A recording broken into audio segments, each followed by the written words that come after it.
Thank you for joining us once again for another entry in the TooFatLardies Advent Calendar for 2022. I'm starting to feel Christmassy now, and I'm sure you are too. I hope you can contain your excitement for the big day, which is drawing ever closer.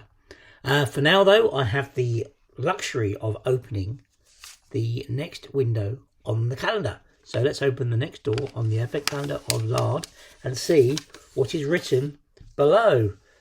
This is an interesting one. It says, Nick, tell us about your painting style. How has your style changed over the years? Okay, well, I guess that anybody who has seen any of my figures will know that I am not the best painter in the world. Neither am I the worst painter in the world. Like many of us, of course, my style has changed over the years, and I've got to the point where I can be relatively happy with what I produce, although I cannot match anything like the high standards of so many gamers whose work is available to us to look at on social media, and even if we're very lucky to play with from time to time. But I do my own thing, and I do my own thing in my own way. So over the years, how has my style changed? I think there's a few things that I can probably draw on about painting. Let's start with maybe some of the basics. So for me, undercoating. Undercoating is, I guess, where most of us would start with a figure. And you know, I'm quite lazy, to be honest. I'm quite lazy. I don't do a lot of work on preparing the figure before I paint. I might go around and knock off any bits of flash or any obvious things that need to be changed before I start painting, but I'm quite keen to get on with it. I've always been a kind of get on with it kind of person, and I like to get on with it and get painting as best I can. So when it comes to undercoating, I try to take a quick method. What I tend to do is use a spray paint. I would tend to, nowadays at least, I would use a spray, but in the old days, I didn't used to undercoat at all. In fact, it probably took me, 15 years of my wargaming life before I realised that actually an undercoat was a good idea. I used to hear it, but I never really used to do it. So I used to paint sort of cold on top of bare metal. To be honest, I don't know that it really made a lot of difference, but I did feel that undercoating made things easier for me. But I think I made things difficult for myself at first by opting for a white undercoat. Now, lots of people will say that white undercoat makes the colours zip and ping, but it also means that any recesses in the figure are white, unless you actually get in there with the paintbrush and somehow make it a darker colour. So it can, I was finding that with a white undercoat, it was taking me a long time to paint figures because I'd have those recesses. And I know that it's possible to start with a white undercoat and then go dark and then go colours on top of that. But that's never really been my style. So I changed from a white undercoat quite quickly to a black undercoat. On the thinking that a black undercoat makes life a lot easier because all the recesses are then black, which means you only need to pick out and add the colours that go on top of that, which is great. And I find that works really, really well. And I still use black undercoat. And I also now tend to use a brown undercoat. I like brown on the basis that it works more subtly than a black. And in fact, so even though it's an undercoat, it's really a first paint layer. And with so many other colours, especially if you're doing Second World War or any area that's not Napoleonic really, brown is a really nice base colour from which to build from. So I tend to spray, and I tend to spray brown, any old brown really. The best colour I find is a Halfords. Halfords, which is an automobile shop. You go there to buy your screen wash and your replacement brake lights, or maybe a bit of camping equipment or a tow rope if you're feeling particularly adventurous. But you can also buy spray paint in there. And they do a camouflage range. So there's it's possible to buy, I think, a black. I think there's a black. They certainly do a brown, and they do a green as well. And a khaki. And the khaki is also useful for some terrain and lighter colours. But the brown is really good, I find, for undercoating figures. So I use that brown now, and I still use that most of the time. And then I build up from that. And I build up. I try to use a base colour and then a mid colour and then a highlight. So I think that's called the triad system, isn't it? I'm not really into these schools of painting. I tend to use my own thing. But for instance, if I'm painting red, I might do a darker, a very deep red as the base, then a scarlet layer, and then a top coat which might even be more orangey to give it the kind of highlighting. And I will often use that in partnership with the wash. So I would normally paint the core colours and then apply a wash over the top. Now this might be a soft tone. A military shader is a lovely wash to use, which is from Army Painter, I think. They do a military shader, which I think is a greeny colour, which is really good for World War II uniforms. And of course the washes are great because they settle into those hollows and just give a bit of depth to the paint and just allow that differentiation between straps and webbing and uniform to just mould together really more neatly.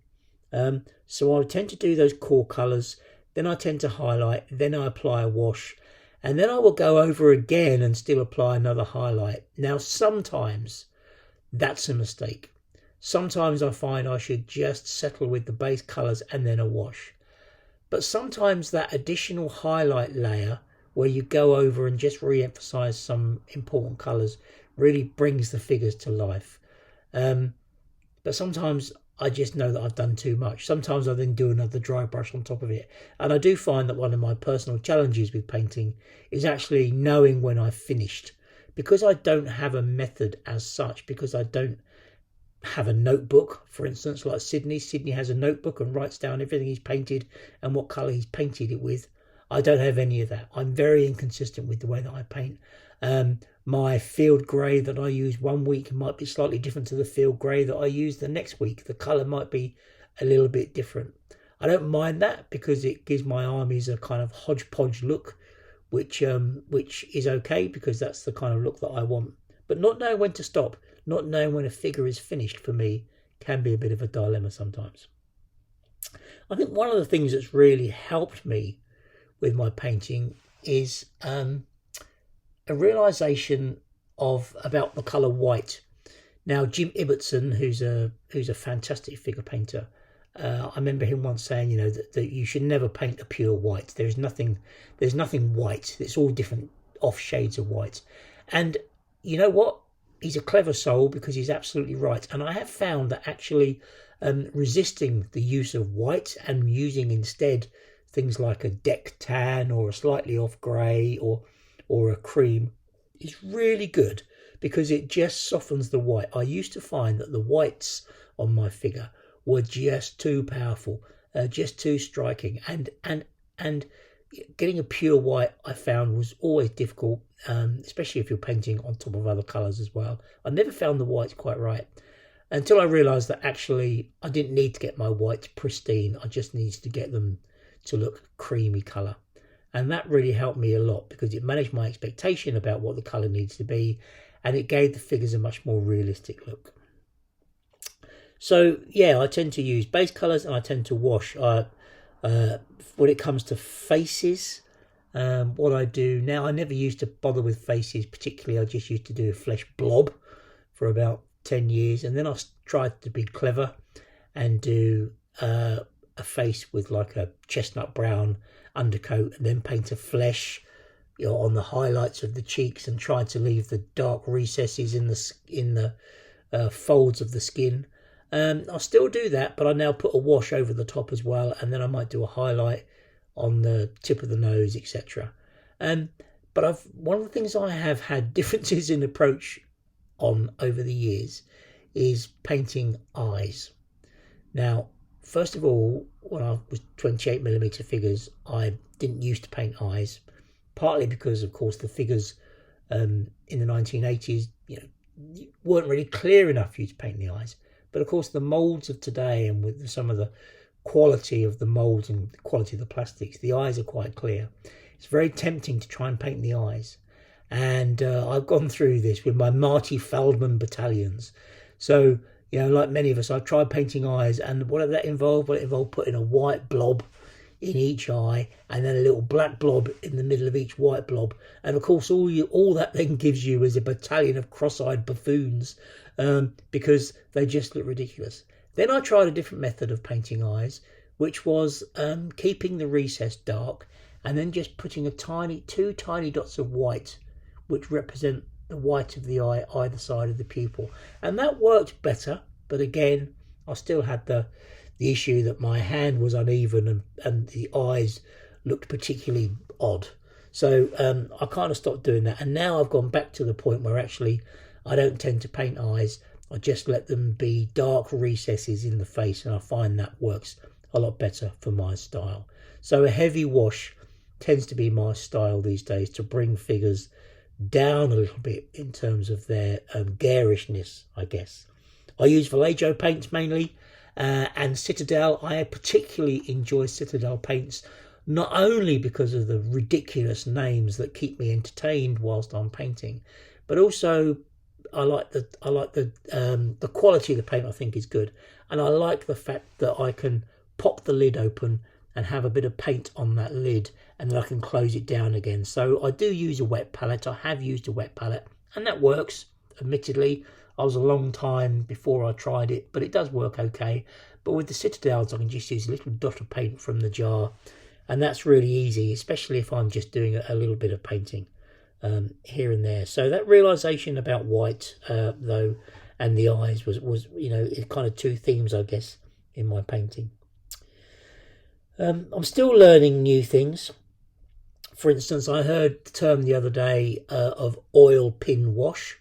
Now, that sounded to me like just three random words, but apparently an oil pin wash is a methodology that you can use to give depth to your panelling on vehicles. It's a nice way to get a dark wash to sit in the gaps between panels on armoured vehicles, and that uses a methylated white spirit or a thinner's approach, which sounds to me like a lot of palaver, but it's one of those things I might give it a go to see how it works.